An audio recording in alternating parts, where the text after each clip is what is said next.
Assalamualaikum.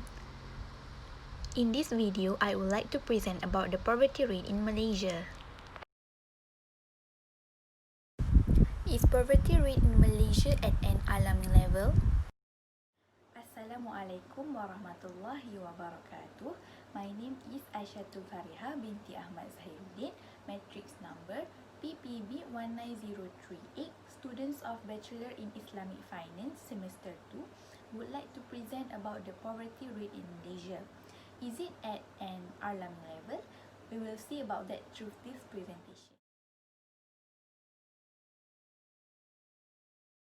So first thing first, let me tell you about what is the meaning of poverty itself. So poverty can be described as a state of an individual or group who lack of financial resources and necessary to a minimum living standard, as stated by James Jane.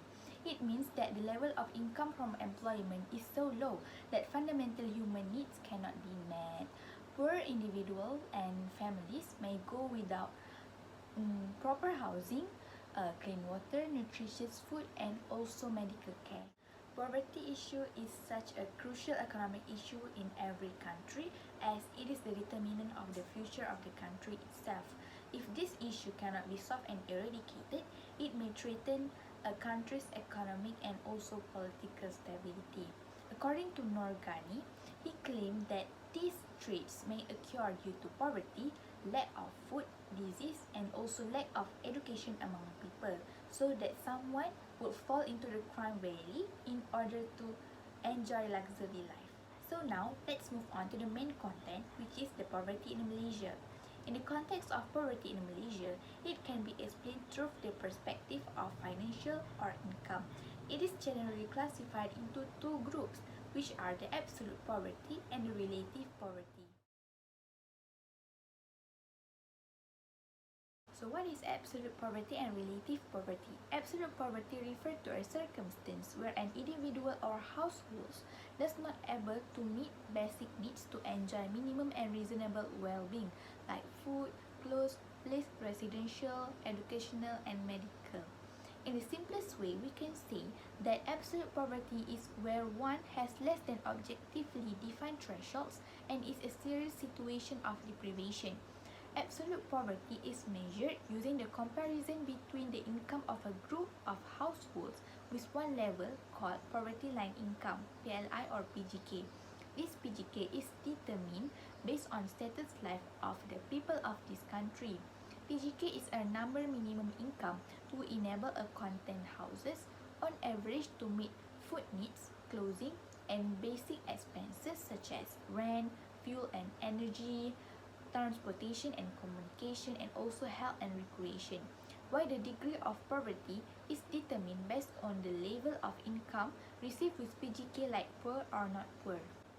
The second one is the relative poverty. Relative poverty can be attributed to income distribution. Relative poverty is where one has less than others in the same society. This relative poverty will always be exist and is unlikely to be erased as long as there is an imbalance in the distribution of income. The higher the income imbalance, the more serious the problem of relative poverty.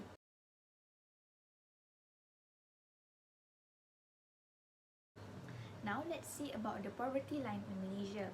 An official poverty line in Malaysia has been introduced in 1977. The PLI or PGK has been used to measure poverty ever since. The poverty line income PLI varies in Malaysia as a result of different standards of living. The PLI is higher in the urban areas compared with the rural settings and higher in East Malaysia. Although the poverty line was defined by consumption, the level of poverty was determined with reference to gross household income rather than spending. Thus, households with income below the poverty line were therefore classified as living in poverty, and those with incomes below half of poverty line were described as living in hardcore or extreme poverty. Malaysia typically used the B40, M40 and T20 distinction to classify household incomes, which are bottom 40%, middle 40% and top 20%.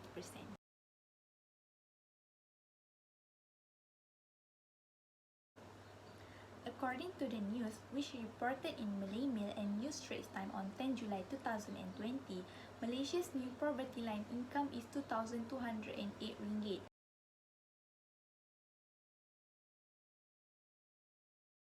Minister in Prime Minister Department Economy, Datuk Sri Mustafa Mohamad, said that the national monthly PGK was 2,208 ringgit per household in 2019, which revised the national poverty line income PGK from 980 ringgit to 2,208 ringgit per month. Datuk Sri Mustafa Mohamad also stated that the PGK methodology was last updated in 2005 and it was 980 ringgit per household per month in 2016. The poverty rate for 2019 was 5.6% based on this new PGK. In 2016, the poverty rate was 0.4%, calculated on the basis of PGK 2005. If the 2019 PGK methodology were used to calculate the poverty rate in 2016, the percentage would be 7.6%.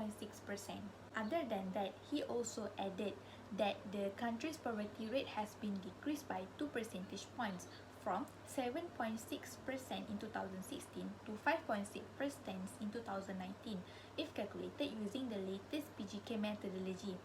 This clearly shows that government's poverty eradication programs and initiatives which funded by diverse groups such as non-governmental and private bodies have yielded positive results.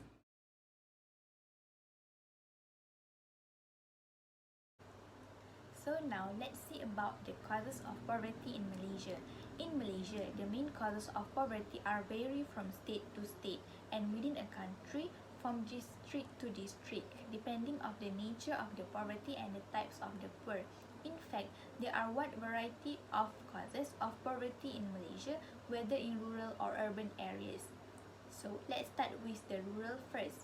Rural poor comprise among mainly from rubber smallholders, coconut smallholders, paddy farmers, estate workers, and also fishermen. The causes of poverty in rural areas may include the uneconomic size of land holdings, the use of traditional technologies, lack of credit and marketing facilities, an inefficient transport system, low productivity, exploitation of middlemen, lack of access to schooling, and lack of job opportunities in the informal sector that can complement family income.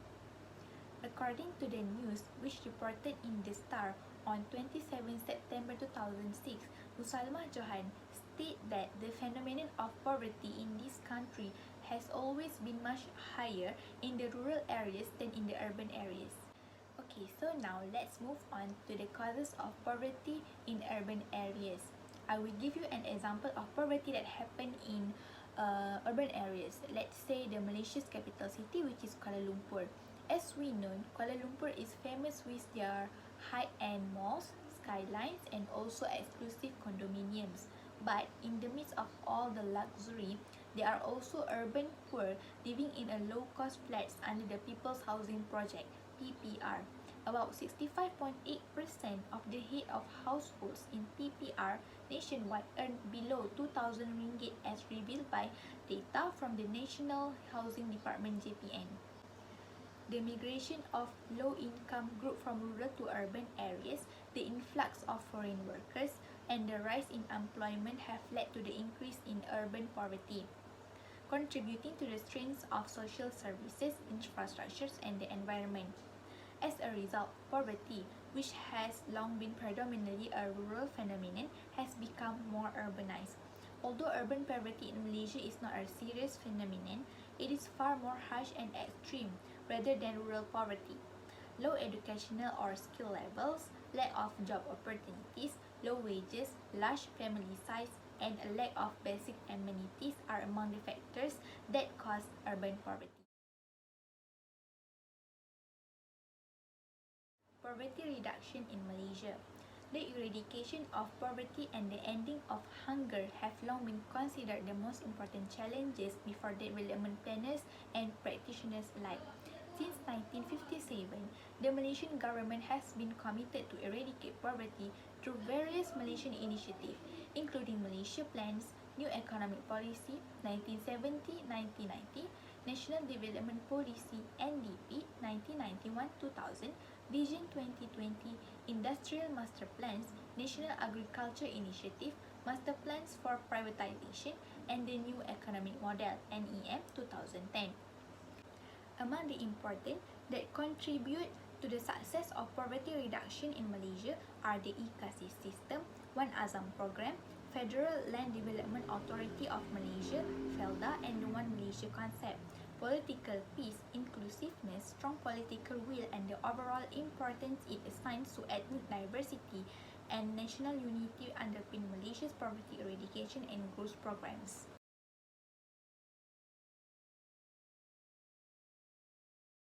So now, let's see about the poverty alleviation by government amidst COVID-19 outbreak. At the beginning of 2020, all countries around the world has been hit by the outbreak of the COVID-19 pandemic, including Malaysia. The COVID-19 virus, which first emerged in Wuhan, China, has now infected over 20.8 million people worldwide, with over 700,000 fatalities related to the disease. The virus was confirmed to have reached Malaysia in January 2020. Due to this outbreak, it has the potential to create devastating social, economic, and political crises that will leave deep scars. As the COVID-19 outbreak worsened, the Movement Control Order (MCO) was implemented with effect from March 18, 2020. During the MCO period, all of the business premises other than those involved in essential services must be closed, and this necessarily impact the economy in Malaysia. This Movement Control Order (MCO) has formed a type of poverty that is rarely discussed in the Malaysian context, namely situational poverty. This situational poverty can be occur due to other factors, such as the death of head of the family, divorce, accidental accident, and also due to the chronic illness.